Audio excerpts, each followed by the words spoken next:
everybody. Welcome to this month's Distinction Cast, where ADOM showcases the best and brightest minds in the dental industry and in our community. I'm Penny Reed. I'm the Executive Vice President of Membership and Events for ADOM, and we are so excited that you've joined us today. You're in for a treat.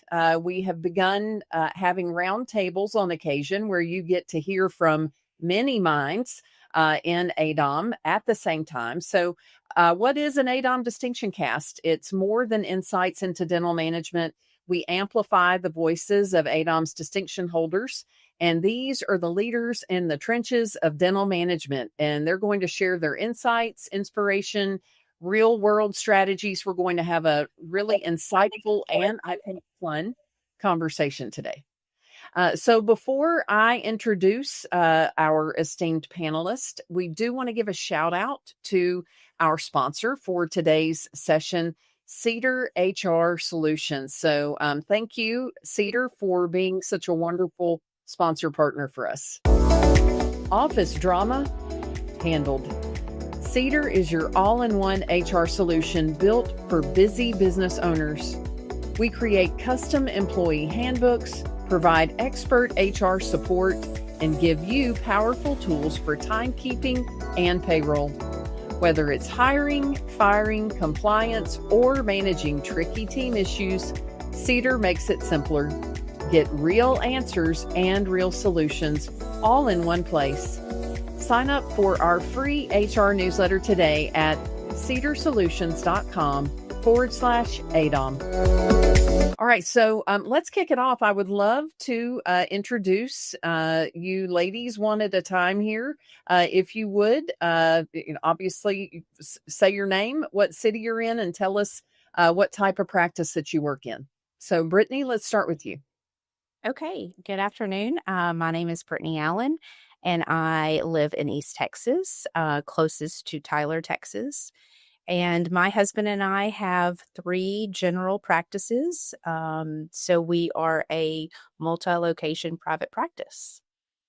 Awesome. Wonderful. And welcome. Thank you. Okay, Vanessa. Hi, good afternoon, everyone. My name is Vanessa Escobar. I am an office manager for Winter Garden Smiles and Winter Garden. We're near Orlando, Florida. And I work with my sister and brother-in-law in a general and pediatric dental practice. Fantastic. All right. Welcome. Welcome. Okay, Estella.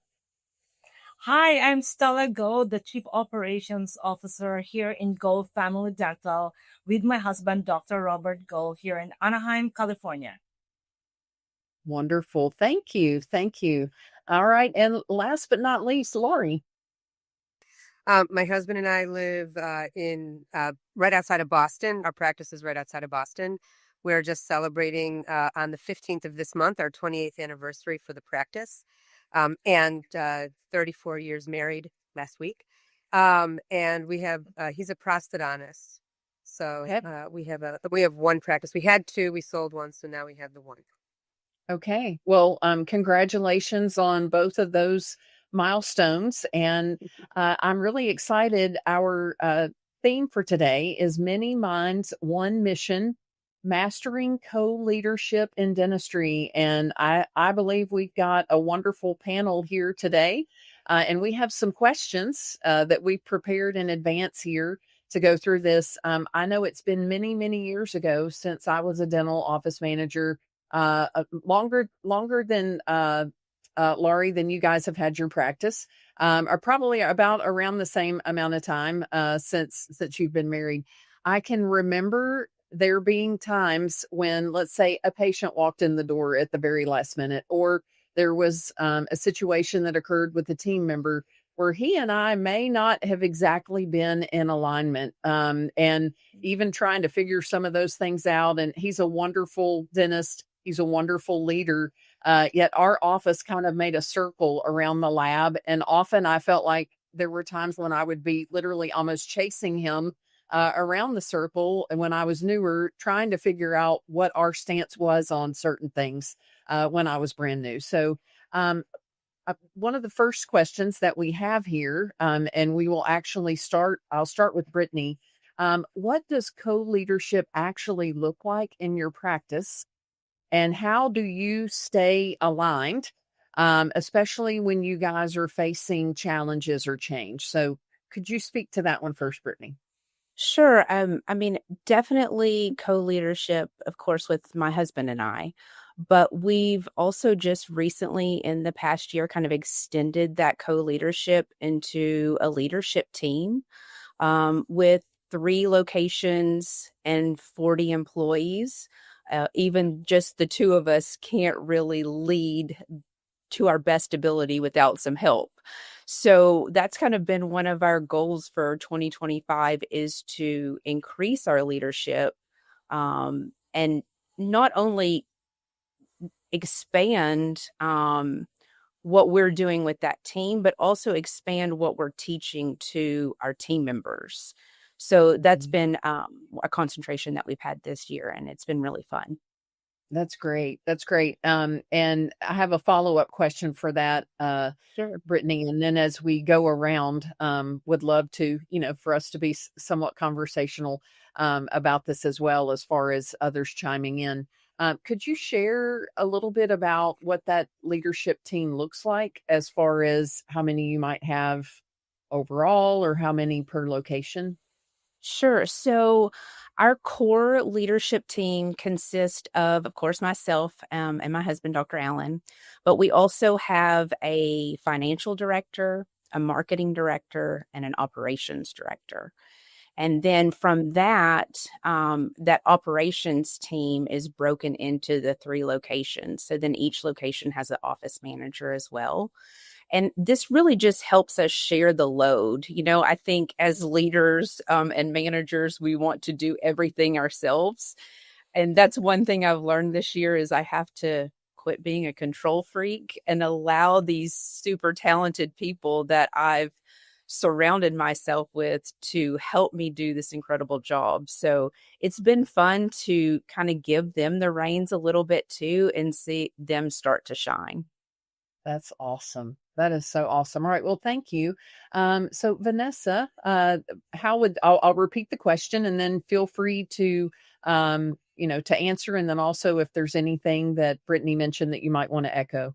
Again, what does co-leadership actually look like in your practice? And how do you and your dentist or dentist stay aligned, especially when there's a challenge or change? I love this question because we have to deal with co-leadership all the time in our field. And with co-leadership, my sister, brother-in-law, and myself, we like to be all on the same page. So whether we have to collaborate together and set up meetings and figure out where are our goals for our practice, so we make sure we're all aligning them and make sure our responsibilities are all set specifically listed so that we know exactly this is what I'm going to be working on, this is what you're going to be working on, and so we're not jumping, we're not going on top of each other with different ideas or different things. We want to make sure we're all on the same page. So that's really important. And we do have these calibration meetings throughout the year. It really just depends on what's going on in the practice, what changes we need to make. And I know that that's been very helpful for us. We had a meeting a few years, like several years back, and it was very eye-opening to me when we sat down and really talked about our goals and where we see our office in a year, 5 years, 10 years, because that really opened up my eyes to see, okay, this is where they're leading this practice. This is where they want me to help.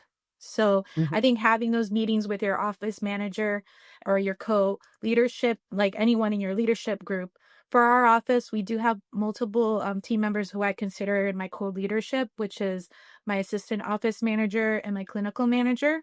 I consider that group itself our leadership group.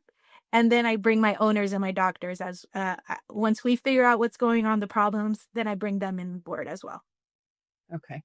Very good. And so it kind of sounds like, so far, like for both of you, Brittany and Vanessa, that this has evolved over time. And I think that's probably one of the things that we're going to hear, through trial and error, and as the practices have grown and evolved, that it evolves over time. Okay, wonderful. Thank you.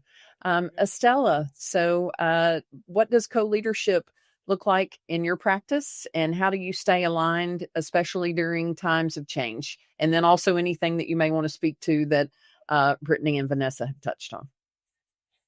Okay, so co-leadership in our practice is a partnership between me as the practice manager and my husband, Dr. Go, ensuring we stay aligned.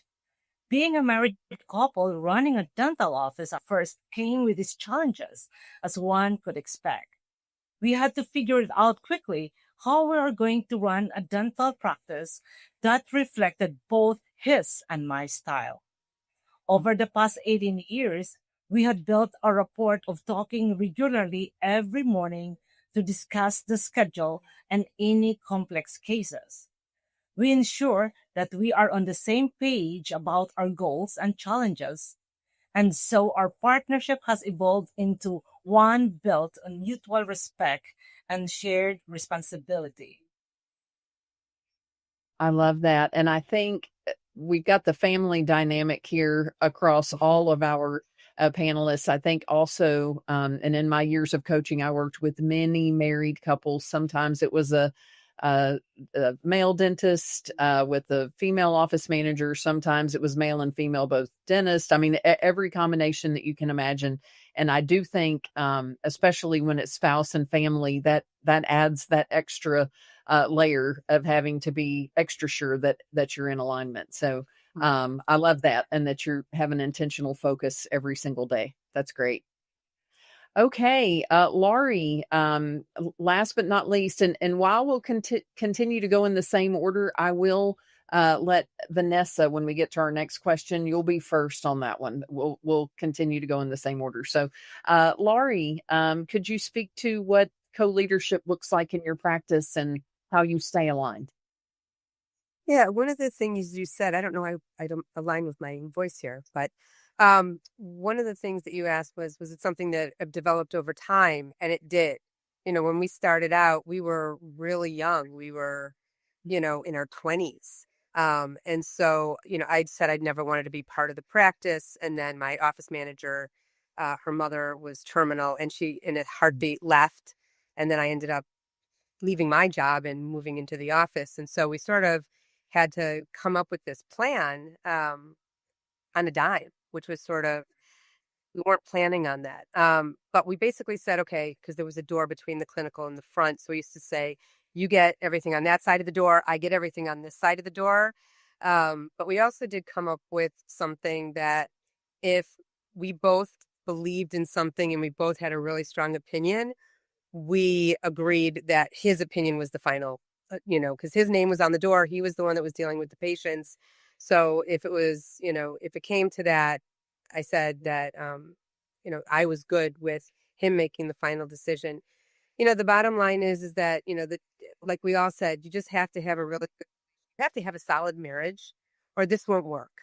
Right. Yeah. So, and you have to be able to really work together, or you can't have a good marriage. Now, the four of us all have the same thing. But the bottom line is that understanding what the goals are of the office and understanding what the goals are of the key. I hear other members of your leadership team participating there, Laurie, in the background. You know what it is? I think my earbuds are not on. Sorry about that. Do you want to try to adjust them, and then we can go back and pick up with where you were on that one? Great. Well, yeah. If you want me to do that, I can do that. I'm so sorry. That's okay. That's okay. You tell me. And Chris, I don't know if you can chime in on that. Yeah. Go in and. Yeah. So go ahead. Let's go ahead. Kind of let everybody cool off for a second in terms of the pooches and they're gone. Okay, cool. Yeah. I'll tell you what. Let's pick it up. Let's do it this way. Penny, re-ask the question to Laurie. And then Laurie just go to Laurie, and then Laurie just go ahead and start your response again. So I think that's the best way to handle it. Well, it'll be better the second time around. You get a drink of water. Yep, everybody get a drink if you've got. Laurie, those were some vocal members of your leadership team. Massaging my cheeks. I always say that there are two individuals in charge in my house. One of them is the dog, and the other one is my 2.5-year-old granddaughter. So here we go. All right. All right. So, Laurie, I'll ask the same question of you, and feel free to chime in with your thoughts around what some of the others may have said as well. So, what does co-leadership look like in your practice, and how do you and your dentist stay aligned? So the one of the things that's really important is that all of us are married to our doctor spouses, right? And one of the things that is key is that you have a good marriage that makes a good office. You know, when everybody's aligned, and then you have a good office that makes everything at home aligned. The bottom line is that when we started, we were very young, and we sort of it was I wasn't really interested in being part of the practice. It sort of happened by accident in an emergency. And with that, we sort of had to figure this out quickly. It wasn't a plan. Mhm. So we decided that because we had a door between the front and the back of the office, that everything on the clinical side of the door was his, everything on the office manager side, the office side was mine. And we also agreed that there was if the two of us disagreed about something, we had some strong opinions about whether something would work or not, I agreed that because his name was on the door and he was the one that was working with patients, that he was the one that was going to be able to make that final decision. And Mm. that's really worked. And our team knows that that's how it works too, for better or for worse sometimes. But our team, we have members that are new and members that have been with us for 18 years. So we're pretty lucky that we have a pretty aligned team. That's great. That's great. And yes, with the marriage partnership and then also the family dynamic, Vanessa, that you have, I think having the solid relationships both inside and outside of the office, one will begin to be magnified if it's, you know what I'm saying, if it's the communication is not in place inside and out. And I think while many people say that it's easier, I think in some ways it's also harder because you can't get away from it, right? For the good and the bad. So, okay. So next question, which will stay in the same order as I mentioned before, Vanessa. I'll have you be the first one to answer this one. How do you and your dentist set goals together and keep the team accountable, even when things are busy or messy in the day to day? My favorite part of the year is setting our annual planning meeting because it really helps us direct what we're going to be planning for the year. And I do like to sit with our owners, so my sister and my brother-in-law. The three of us sit down together and pretty much game plan where we see the year going, what are our top challenges that we need to address, and kind of get a game plan so that when we bring the annual planning to the whole team, we share with them and we're transparent with them of what we're looking at this point. And I do like to bring in things from last year, bring things what to expect for this year. And then throughout the year, we like to meet monthly at minimum. And if there's issues, we do increase that to as many as we need. And we just see that as opportunities to sit down, recalibrate our goals, recalibrate our any issues that we're having, challenges, and really get things rolling. And then before I have some of these meetings, I do bring my leadership team together. So I have my clinical manager and my assistant office manager. I like to bring them together first with some of these issues and kind of get some solutions already playing out. So what do we think? How can we solve some of these problems that the doctors are discussing with us? Is there anything else we need to address to them? We might think that is more important at this time, to more pressing. So we bring to the table to them some solutions already so that we can make it a more efficient meeting and really take that time from the doctor so that they're seeing, okay, they have it under control. Mhm. They can figure some of this stuff out on their own, and then if I need to a little check go, that's really all I need them to help me with. But I do like them to know the other stuff that I'm working on, because there's, even outside of the big things that we work out throughout the year, there's always little issues that happen, and we try to get those fixed as soon as possible and not worry them about it. Just let them know these are some things we've solved. Don't worry about that, but this is some other stuff we need to talk about. Awesome. Hey, I'm curious, what time of year, Vanessa, do you have your annual planning goal setting? I for the like to following. have mine in the beginning of December because in the beginning of January is when I have my teams. And then I do like a half day, full day presentation for them with some workshops and things like that to help. But I like to at least have the doctors get together with them first so that I can plan what I need to present to the team. Awesome. Okay, wonderful. Thank you so much. Okay, next up, Estella. How do you set goals together and how do you hold the team accountable? So Dr. Go and I set a monthly goals together, which starts with clarity and trust. These goals range from improving efficiency to growing our patient days. We know every month won't hit 100%, but we aim for 80% because running a business rarely goes exactly as planned. To keep the team accountable, we use a shared daily accounting report that I print out, which keeps everyone on track and aligned. We also maintained a shared Google Calendar to make discussions efficient and transparent. It's all because I am an accountant, so I always make sure I print my accounting report all the time. I love it. I love it. I love the Google Calendar idea too. That's great. That's great. That's awesome. Okay, let's see. So, Laurie. Well, when it comes to accountability, everybody has their job, right? So we have a team meeting for 2 hours every Wednesday morning, either every Wednesday or every other, depending on the time. And we find that that really helps. We're all aligned. If there's any issues, parking lot issues, we find that we're able to, nip them in the bud pretty quick. We're able to all be on the same page. And sometimes, we have like two issues that we work on every quarter. So we have quarterly goals.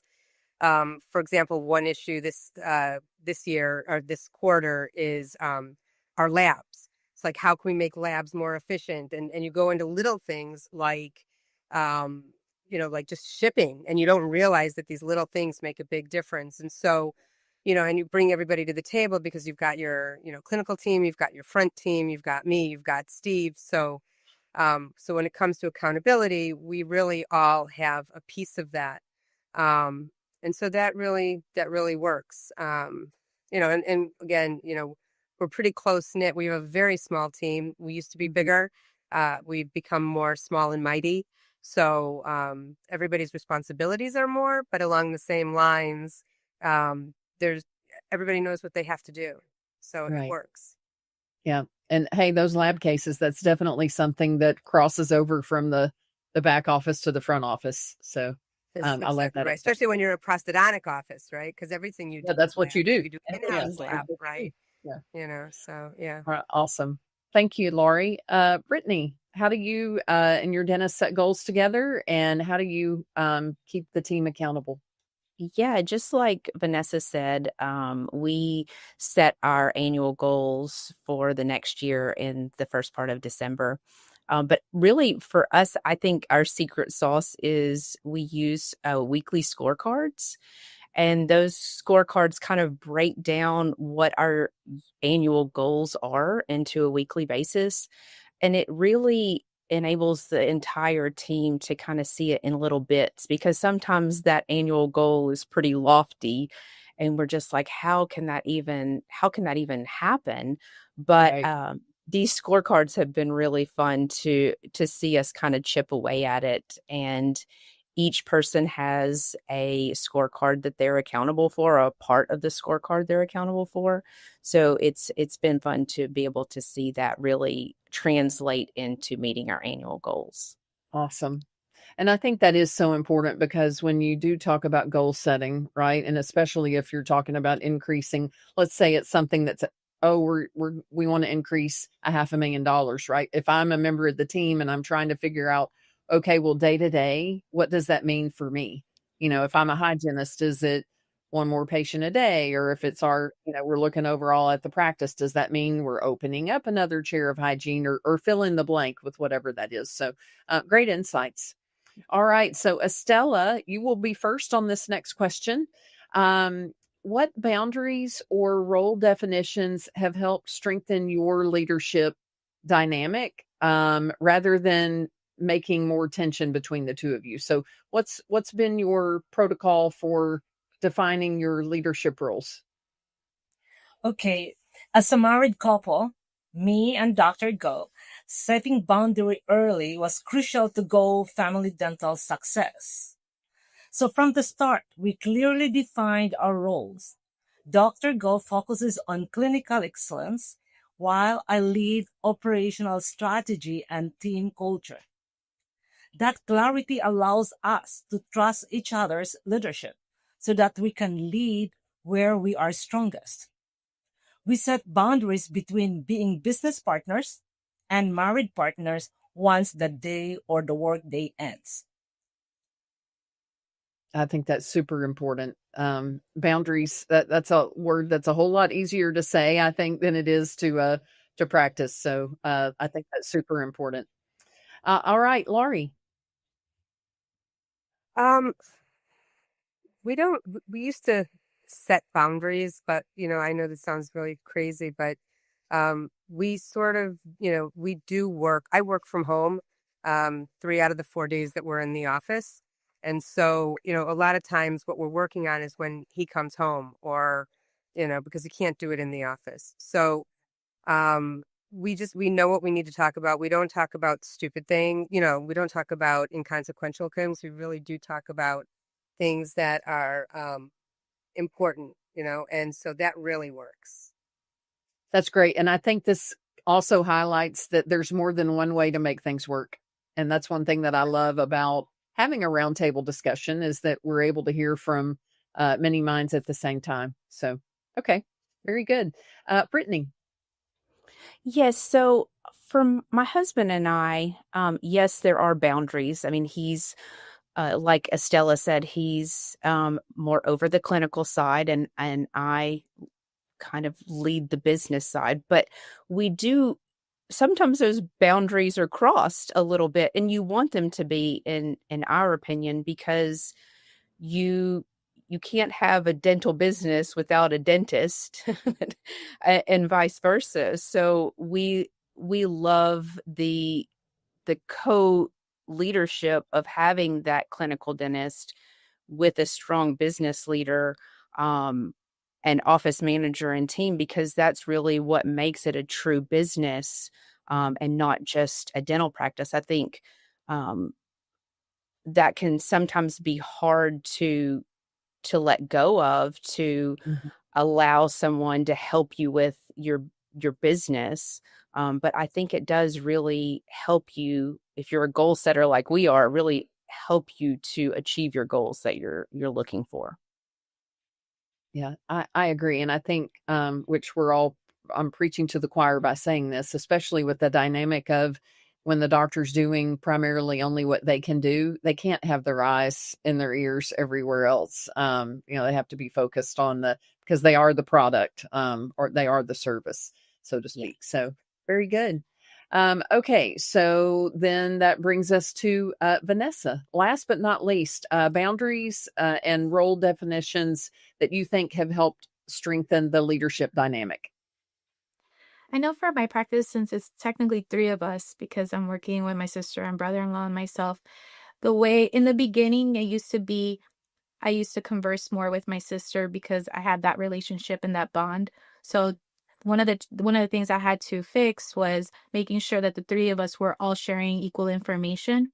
So having the meetings was very helpful for us, and it helped us create open communication so that the three of us together can really talk about things, and not me address it on the side when I'm having a conversation with her in the car, or those moments where I'm eating lunch and it becomes more of a formal, I have an agenda, we can discuss things in a more professional way. And I can also mention it to my brother-in-law, so we're all shared, and know what's going on. So I think that's one of the challenges that we had to face, thankfully early on, versus now that we've grown so much.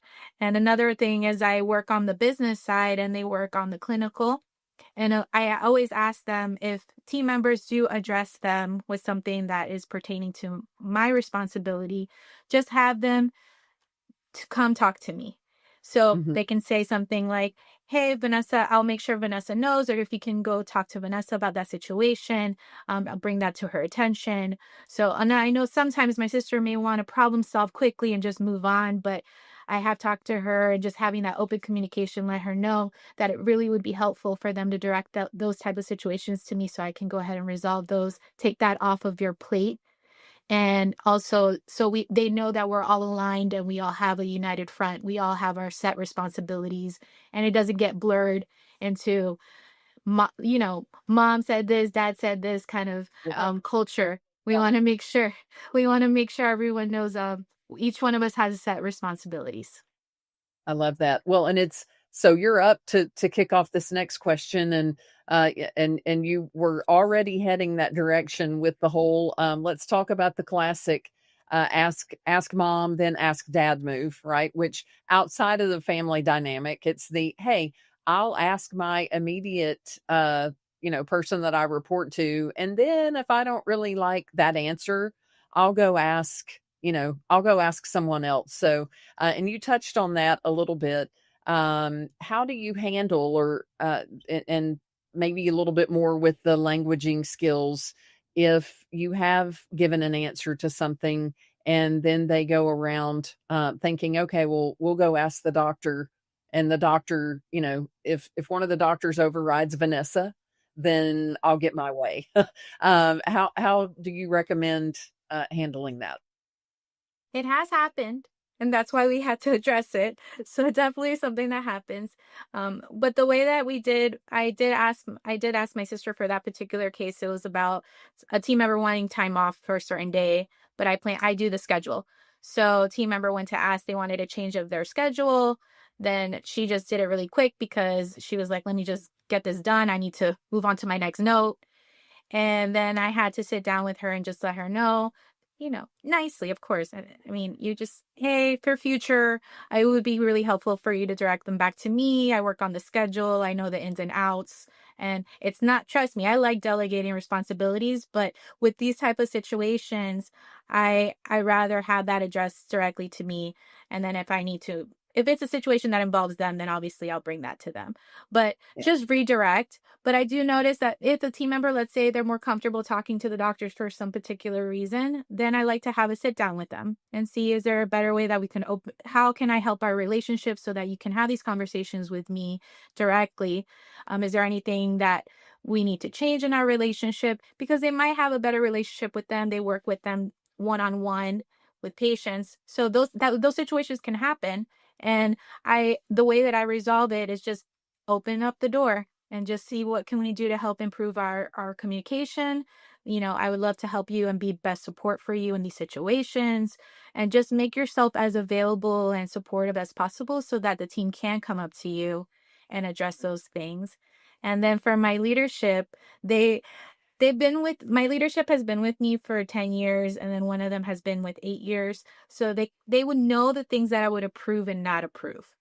Okay. So if they do address some of these things to them, I trust them because they're like, yes, Vanessa will say yes to this. But then they come and tell me, hey, Vanessa, this is what happened. I told them yes to the situation. Just want to give you a heads up. Great. One less thing off my checklist. I don't have to worry about it. But that's built through trust. And that's built through getting to know each other and seeing, how do I work and how do the doctors work? So I think that does involve some time, but that also happens here as well. Yeah. Okay. Well, hey, it happens even when, even when there aren't family members in the practice. I use that analogy, ask mom, ask dad. I've seen it happen in almost every practice that I've been involved with. Not that people have bad intentions, right? It's like, hey, I'm with the doctor, so I'll ask the doctor. And sometimes it can create chaos. So thank you. Thank you for that, Vanessa. So Estella, how do you guys handle the classic ask mom, ask dad, if they don't get potentially the answer that they like from you? Does that happen in your office? Yes. So myself and Dr. Go, we see it as a sign that something needs clarifying. If the doctor's decision overrides our usual protocol, it is an opportunity to recalibrate rather than criticize. I follow up directly with a team member to make sure we're all on the same page, which keeps our messaging unified and avoid finger pointing. We frame these moments as learning opportunities, building a culture of respect, trust, and shared leadership. I like that. It is definitely a learning opportunity. And I like to think that most of the time, people have great intentions, even if they do the whole ask mom, then ask dad.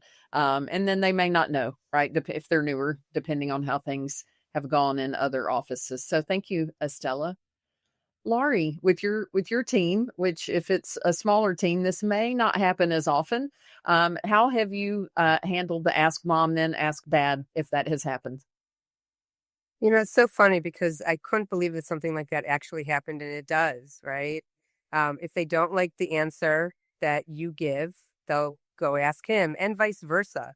You know, they don't like the answer that he gives, and they'll come ask me. So, what we've really learned to do is, and it's had to be a learned skill, is to say, what did, Dr. Spitz say? What did Lori say? Did you ask if it's not their domain? What did the other person say, right?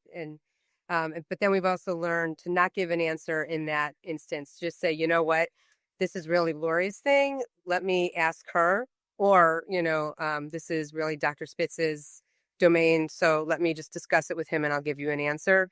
So, it's hard to stop in the moment, especially even if you think that, of course, I know the answer to that, or of course, I know what he's going to say or she's going to say. But we've learned to really, it had to be a learned skill to stop and then figure out, okay, what is the motive from the person asking? Because it really is, like you said, they don't always do it with purpose, but even if they don't, there has to be purpose behind the answer. Mhm. Well, it's true. And I mean, I think for most of us, and maybe none of you did this, but I did do this to my parents, right? Whenever it would be like, well, I would ask the one, it's like, okay, well, I wasn't expecting to get a no.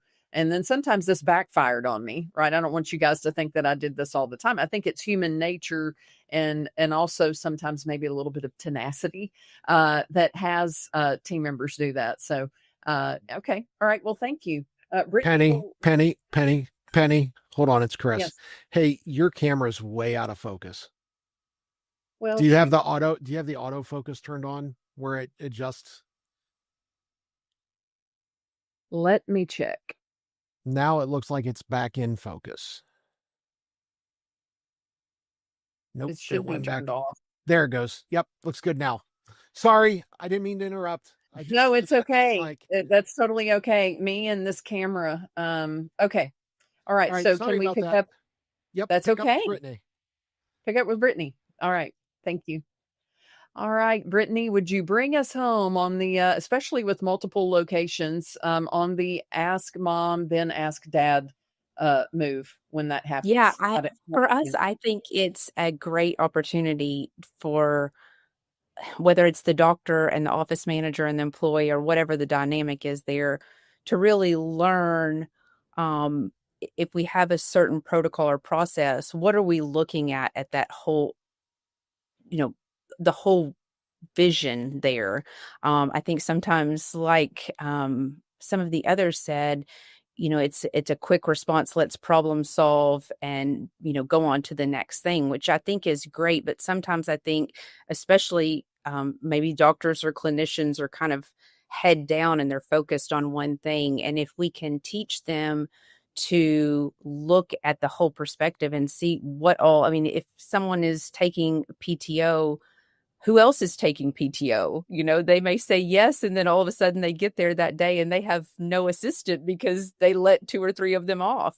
So I think, stopping that opportunity right there and taking it and looking at it as a full perspective and what can we learn from maybe next time the doctor can actually answer, you know what, we should probably look and see what else is going on in the office that day before I say yes. And hopefully it turns into something that you're not working against each other, you're working with each other. Working together. Yeah. And it usually is that time off. And exactly what you're talking about. Like, are we staffed the way that we need to be? The other thing that I had, from what I can recall, would usually have to do with what color uniform are we wearing on what day. Like, it's the smallest things that can turn into, sometimes some of the biggest, okay, hang on a minute. And we thought we were given a quick answer to, to solve an issue. So, all right. So let's see here. We're now to our final question, which this is more of the free form. One piece of advice that you may want to give a new office manager, and I would say whether they are married to the doctor or a family member of the doctor or not, what piece of advice would you give to a new office manager that wants to build a strong leadership partner with their dentist? And Brittany, I'll have you kick us off on this last question. Okay, so my one piece of advice would be to prioritize setting aside some time to work on the business and not in the business. Awesome. Would you say that at least monthly, or what would be? I would say weekly. Give yourself at least 1 hour weekly to tackle that to-do list, that issues list. I think if you go out monthly, you're going to find yourself that list never gets smaller. It just keeps getting larger. So if you can find an hour a week to tackle some of those things, I think you'll be a lot more successful. I love that. Wonderful. Thank you.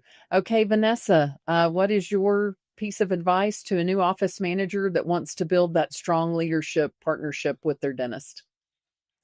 If you're wanting to build a strong co-leadership with your dentist, I would make sure that you have open communication with them. Show them that you're responsible, that you care about the practice and care about where they're leading the practice and their goals, because that's going to be very important.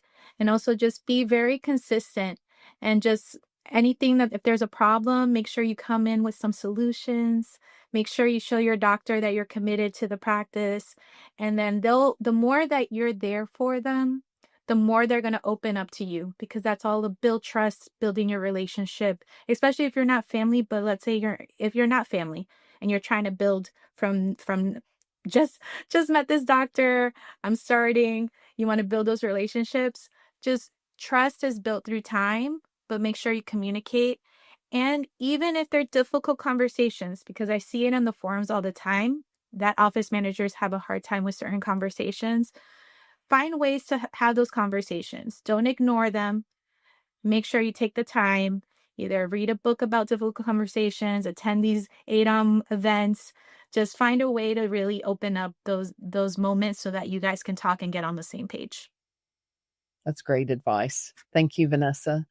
Estella, what piece of advice or recommendation would you give a new office manager wanting to build that strong leadership relationship with their dentist? My one piece of advice to a new office manager is start by learning the vision of the doctor, their vision, not just for the practice, but for how they want to feel as a leader, understanding their goals, pressures, and their leadership style. Once you have built that foundation, everything else gets easier, like resolving conflict, creating shared accountability, and driving results with mutual respect. Mm-hmm. Define your role as a strategic partner, not just a problem solver. That mindset shift builds trust fast and invites your dentist to lead with you, not above you. Yeah. I love that. Starting with being sure you understand the vision, which can be difficult, right? Because if you're a new office manager, you're usually brought in. There's not always an easy succession plan. Sometimes you're brought in and they've been shorthanded for a while. So I think that's great advice. Laurie, what's your one piece of advice for building that strong leadership relationship with the dentist as a new office manager? So my thought is, my belief is that metrics set the pace for the practice because they're hard numbers and you can work on it. They're not subjective. So we created a sheet that my office, because I have an office manager that manages my patients in my front. And so we created a sheet that he gives Dr. Spitz all of these numbers at the end of the day because I'm not always there. Um, he'll scan them to me, but he'll share them with Steve. And the bottom line is they go over this format. And so they know exactly they're in alignment with these numbers. And the second thing is that being honest, because especially if somebody is new, you want to make it seem that you know and you understand what's going on. And there's nothing wrong with asking a question if you don't know, to say you don't know. And if something doesn't seem right, and this is a big thing that I've learned throughout the years too, if something doesn't seem right, ask, especially if you're new, because it's not, 99% of the time, the doctor doesn't know everything that's happening in the front, or not 99% of the time, but a lot of times they don't know everything that's happening in the front. They can't be in charge of everything. And so if something is going on that seems off, share that with the doctor, because you might be bringing something to the forefront that has been there for a while and is going to make a difference. So, and it's also building that trust. Yeah, I love that. And being curious, like what you were referring to. Well, let me say this. What a wealth of information that we have here.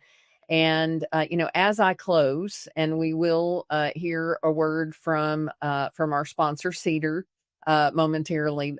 As I close, I want to not only thank all four of you, also, I want to acknowledge you for being ADOM distinction holders. And for those of you tuning in, you may not know what that means. These are individuals who have gone above and beyond in earning their MADOM and DADOM to, be able to better manage their practice. And what a shining example you are to the ADOM tribe. We really do appreciate you. And we appreciate your partnership with us to educate dental managers and leaders. So for all of you that are tuning in, watching, or listening, we appreciate you. Be sure to follow ADOM on all of our social channels so that you're aware of the educational opportunities. And thank you again. And Chris, do I need to redo the outro? Probably. Let's Okay. redo the outro since Brittany had a coughing. Sorry. Okay. Sorry, okay. Brittany. No, that's okay. That's okay. And thank you guys. So as soon as I'm done with the outro, they can drop off, right? Because I think I've kept them about an hour. By the way, you guys all did fantastic, and I want to be respectful of your time. So I'm ready to pick that up, Chris, when you are. All right, here we go. 3, 2, 1. Wow, what an amazing session. Thank you to all four of you for sharing your time, your expertise. And to those of you that are tuning in, want to acknowledge these four individuals here for being ADOM distinction holders. There are varying different levels of achievement within ADOM, the fellowship, mastership, and diplomat. And all four of these are either MADOMs or DADOMs. That's a requirement to be on a distinction cast. So we love these sessions. We love it when our members can learn from other members. And thank you, all four of you, for putting your time in and preparing with the questions to educate our ADOM tribe. Thank you for partnering with us on that. And for those of you watching or listening, thank you for tuning in. And be sure to follow ADOM on all of our social channels so that you're aware of these educational opportunities. And to all four of you, thank you again. And we look forward to hearing more from you in different capacities in the future. Thank you all.